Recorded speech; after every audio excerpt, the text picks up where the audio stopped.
আসসালামু আলাইকুম। সুপ্রিয় ইসলামিক ভাই বোনেরা, আপনারা সকলে কেমন আছেন? আশা করি সকলে ভালো আছেন। আলহামদুলিল্লাহ, আমিও ভালো আছি। আজকে আমরা এই ভিডিওর মাধ্যমে দেখব জমজম কূপ কিভাবে সৃষ্টি হলো তার কাহিনী। হিন্দুদের যেমন গঙ্গার জল পবিত্র তাদের কাছে, তেমনি তেমনি মুসলিম ধর্মে মুসলিমদের কাছে জমজম কূপের পানি পবিত্র, এতটাই পবিত্র যা বলে বোঝানো যাবে না। চলুন তাহলে সেই ঘটনাটা দেখে নিই যে জমজম কূপ কিভাবে সৃষ্টি হয়েছিল।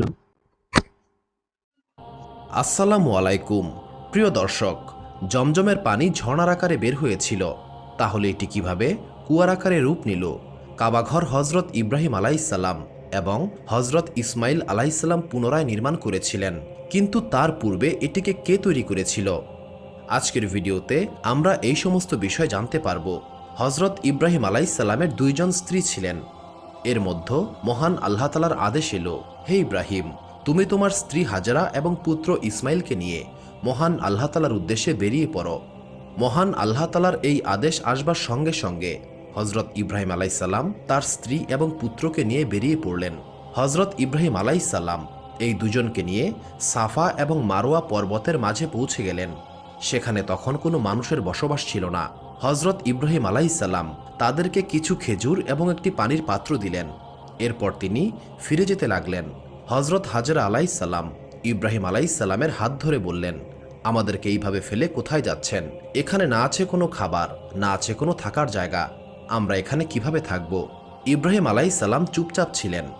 হজরত হাজরা আলাইসাল্লাম বারবার জিজ্ঞেস করতে লাগলেন, কিন্তু ইব্রাহিম আলাইসাল্লাম তারপরও চুপচাপ ছিলেন।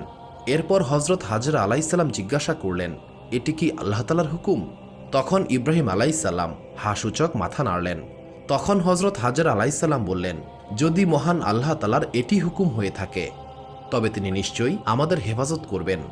এরপর হজরত ইব্রাহিম আলাইসাল্লাম সেখান থেকে চলে আসলেন, আর তিনি মহান আল্লাহ তালার কাছে দোয়া করলেন, ইয়া মহান আল্লাহ তালা, এখানে না কোনো খাবার আছে, না কিছু পান করার মতো আছে। আমি আমার পুত্র ইসমাইল এবং আমার স্ত্রী হাজেরাকে সেখানে রেখে এসেছি সম্পূর্ণ আপনার উপর ভরসা করে। হে আমার আল্লাহ তালা, আপনি তাদেরকে খাবার এবং পানি পান করার ব্যবস্থা করে দিন, যাতে তারা আপনার শুকরিয়া আদায় করতে পারে। হজরত হাজরা আলাইসাল্লামের কাছে থাকা পানি এবং খেজুর যখন শেষ হয়ে গেল, তখন হজরত ইসমাইল আলাইসাল্লাম ক্ষুধা এবং পিপাসার যন্ত্রণায় কান্না শুরু করলেন। পানির খোঁজে হজরত হাজরা আলাইসাল্লাম কখনো সাফা আবার কখনো মারোয়া পর্বতে যেতে লাগলেন, যদি কোথাও পানির কোনো ব্যবস্থা করা যায়। এইভাবে তিনি সাফা মারোয়া পর্বতের মাঝে দৌড়ে এসে পুনরায় তিনি ইসমাইল আলাইসাল্লামের কাছে আসতেন। সেখানে তিনি হজরত ইসমাইল আলাইসাল্লামকে মাটির উপর শুইয়ে রেখেছিলেন এবং তিনি তার আশেপাশে পানির খোঁজ করতে লাগলেন। পানির খোঁজে হজরত হাজরা আলাইসাল্লাম সাফা এবং মারোয়া পর্বতের মাঝে 7 বার দৌড়ালেন, আর সঙ্গে সঙ্গে মহান আল্লাহ তালার কাছে দোয়া করতে লাগলেন, ইয়া মহান আল্লাহ তালা, আমি আপনার উপরই ভরসা করছি, নিশ্চয়ই আপনি আমাদেরকে এই মুসিবতে একা ছাড়বেন না। মহান আল্লাহ তালা হজরত হাজরা আলাইসাল্লামের দোয়া তখনই কবুল করে নেন এবং যেখানে হজরত ইসমাইল আলাইসাল্লাম তৃষ্ণায় হাত পা ছুটছিলেন, সেখানে হজরত জিব্রাইল আলাইসাল্লাম এসে উপস্থিত হলেন এবং একটি পানির ঝর্ণা সৃষ্টি হল। হজরত হাজরা আলাইসাল্লাম সেই পানির ঝর্ণা দেখে অত্যন্ত খুশি হলেন। তিনি নিজে পানি খেলেন এবং তার পুত্রকেও খাওয়ালেন। এরপর হজরত হাজরা আলাইসাল্লাম সেই ঝর্ণার চারপাশে মাটি এবং পাথর দিয়ে বাঁধ দিলেন, যাতে সেটি ছড়িয়ে না যায়। হজরত জিব্রাইল আলাইসাল্লাম হজরত হাজরা আলাইসাল্লামকে বললেন, আপনি ভয় পাবেন না, খুব তাড়াতাড়ি আপনার স্বামী ইব্রাহিম এবং আপনার পুত্র ইসমাইল আলাইসাল্লামকে দিয়ে মহান আল্লাহ তালা পুনরায় কাবাঘর নির্মাণ করবেন। এটি সমগ্র দুনিয়ার মানুষের ইবাদতের কেন্দ্র হবে। এরপর মহান আল্লাহ তালা সেখানকার আশেপাশে খেজুর গাছের সৃষ্টি করলেন। হজরত হাজরা আলাইসাল্লাম সেই খেজুর খেলেন এবং পানি পান করে মহান আল্লাহ তালার শুকরিয়া আদায় করলেন। পানি এবং খেজুরের কারণে সেখানে পশু পাখিরাও আসা যাওয়া শুরু করে। এর কিছুদিন পরের ঘটনা, এক বিরাট বাণিজ্যিক কাফেলা মরুপথ হারিয়ে এদিকে সেদিকে পথ ও পানির সন্ধান করছিল। তাদের সঙ্গে যে পানি ছিল তা নিঃশেষ হয়ে গিয়েছিল। এই কারণে তারা ভীষণ উদ্বিগ্ন হয়ে পড়ে। কাফেলাটি ঘোরাফেরা করতে করতে একসময় বিবি হাজেরার কাছে এসে পানি পানের অনুমতি চাইল। বিবি হাজেরা তাদেরকে পানি পান করার অনুমতি দিলেন। অতঃপর তারা বলল, হে মাননীয়া, আপনি অনুমতি দিলে আমাদের মশকগুলো পানিতে ভরে নিয়ে যেতাম এবং আপনাকে মূল্য প্রদান করতাম। হাজেরা আলাইসাল্লাম বললেন, তোমরা তোমাদের প্রয়োজন মতো ইচ্ছামতো পানি তুলে নিয়ে যাও। এটা মহান আল্লাহ তাআলার রহমতের পানি, এতে সকলেরই অধিকার রয়েছে। এই পানির বিনিময়ে আমাকে কিছুই দিতে হবে না। কাফেলার লোকেরা হাজেরা আলাইসাল্লামের কথায় খুব খুশি হয়ে গেল এবং তারা কূপ থেকে পানি তুলে তাদের মশকগুলো পরিপূর্ণ করে নিল। জমজম কূপ থেকে যে পানি নির্গত হচ্ছিল, কূপের চারদিকে বাঁধ দেওয়া সত্ত্বেও কিছু পানি চতুর্দিকে ছড়িয়ে পড়ল। ফলে ওই স্থানগুলো স্বাভাবিকভাবেই উর্বর হয়ে গেল এবং যথেষ্ট পরিমাণে বৃক্ষলতা উৎপন্ন হতে লাগল। কিছুদিনের মধ্যেই এই স্থানটি মরুদ্যানে পরিণত হল। তারা সেখানে বসতি স্থাপনের জন্য প্রলুব্ধ হয়ে গেল। তাই তাদের মধ্যে অনেকেই হাজেরা আলাইসাল্লামের কাছে হাজির হয়ে বলল, মাননীয়া, আপনি সম্মত থাকলে আমরা এখানে বসতি স্থাপন করে বসবাস করব। এখানকার জমি খুবই উর্বর। এই জমিগুলোতে চাষাবাদ করব এবং এখানে যে ফসল ফলবে তার 1/4 আমরা আপনাকে প্রদান করব। আর আমাদের এই উপকারের জন্য আপনাকে উত্তম বাসগৃহ নির্মাণ করে দেব। এই বিষয়ে আমরা আপনাকে আরও প্রতিশ্রুতি দিচ্ছি যে যদি অনুগ্রহ করে আপনি আমাদের এই প্রস্তাবে রাজি হন, তাহলে আমরা এখানে যা কিছুই করি না কেন সব কিছুতেই আপনার অনুমতি ও উপদেশ গ্রহণ করব। আর আপনার অনুমতি ছাড়া আমরা কখনোই কিছু করব না এবং আপনাকে আমাদের মায়ের মতো মান্য করে চলব। বিবি হাজেরা তাদের এই প্রস্তাবে আনন্দের সঙ্গে রাজি হলেন এবং এই ধরনের কাজকর্ম শুরু করার অনুমতি প্রদান করলেন।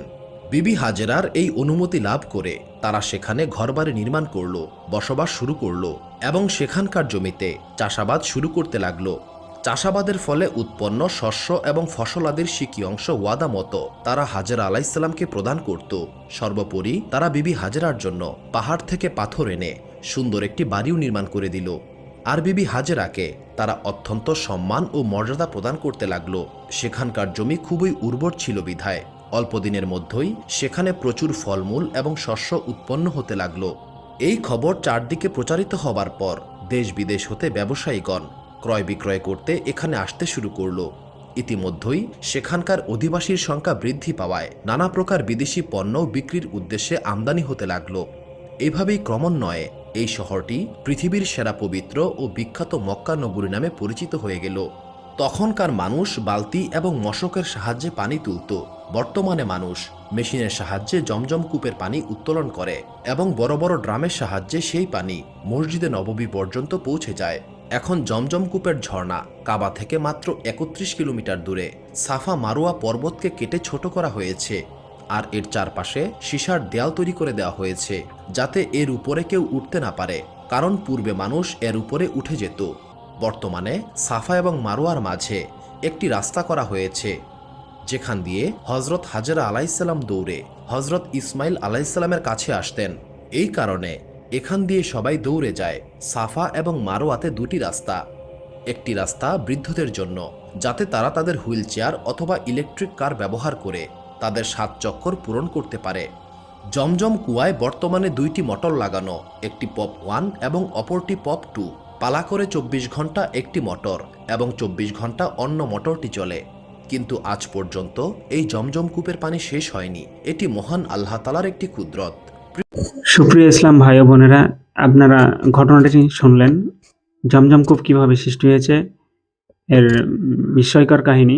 তবে মহান আল্লাহ তাআলা সৃষ্টি করেছেন। মক্কা নগরীতে বর্তমানে জমজম কূপ অবস্থিত, যা মক্কা নগরী হিসেবে পরিচিত। এবং এই মক্কায় বছরে প্রচুর মুসলিম ব্যক্তিরা হজ করতে যায় এবং মুসলিমদের একটা পবিত্র স্থান। তবে আমরা সকলেই যদি মহান আল্লাহ তাআলার কথা মেনে চলি এবং তার নির্দেশে চলি, তো আমাদের জীবনে কখনো সমস্যা আসবে না ইনশাল্লাহ। তাই চলুন আমরা সকলেই 5 ওয়াক্ত নামাজ আদায় করব এবং সততার সহিত চলব ইনশাল্লাহ।